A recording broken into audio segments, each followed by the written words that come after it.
What's up, guys? This is Bulldog Airsoft coming at you real quick with a video. I had a couple of people hit me up and ask me some questions. One of them was about the flash suppressors, and basically for this particular AEG, which is the H&K 416 CQB, this one here actually just screws off. Really was no effort. I use this tool here. It's made by Garter. It's a basically just a specialty tool. Most ARs and such have them. You can use these. Certain ones have different sizes. As you can see, it sits right in there. Also, this one here is made for a different type of buffer tube, but some of them, as you can see, when they sit in there, the buffer tube will line up with that little pin right there, and it'll screw it in real easy for the mount. So what you want to do actually to get to the sling adapter here is you want to pull this off the buffer tube, which is your mount. And it's giving me a pain in the ass because I think my cable's stuck in there.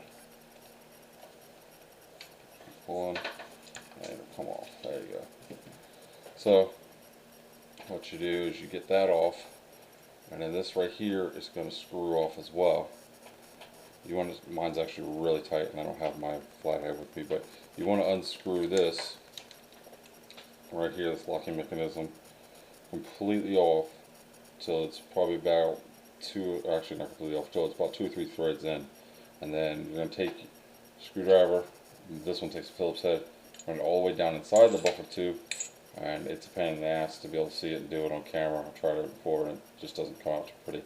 But you unscrew this, the buffer tube will come completely off, and after you take the buffer tube completely off, you want to go ahead and slide the sling adapter on there. And I don't know if you can see this or not, but there's a little nub pointing inward. You want that to go inward, and once it does, it'll sit in there. The wire obviously will come through the sling adapter and back through the tube. You screw in the it's a little hex head looking kind of screw for some of them. Some of them it's just a Phillips or flathead, depending what you have, type of AEG. And then once you get that on, you tighten this back down again. For me, this particular Garter one doesn't fit in here, so what I have to do is just take my punch or flathead and stick it in there and just tap it with my hand until it's snug. Unfortunately, without that, you will not be able to get it off again, but as you can see, no wobble at all. And once you get that on, then you can actually hook it on either side for some of them. Some of them have like this Magpul one here.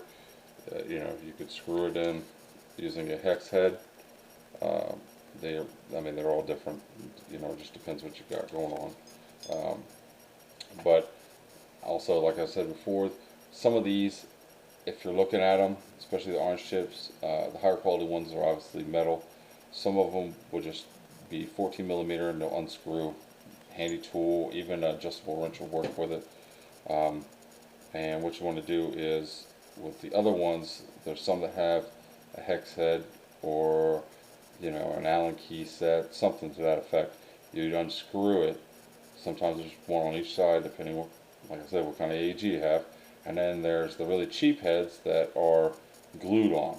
Most of those, if you take a hair dryer, go over it for a while, and just kind of rotate it around, eventually you'll heat up the glue enough to where it's soft. If you have a heat gun, that's even better.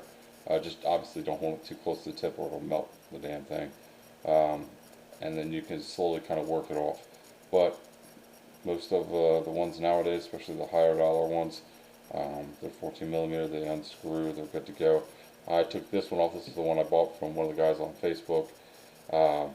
It came with a gun, and I replaced it, and as you can see, it turned out pretty nice. I actually want to strip this down and use a matte black with a semi-gloss on it that Duracoat uses and go back over it. And that way it'll look a lot better. I mean, even the Troy sights on this, are kind of the matte color, as you can see from the light.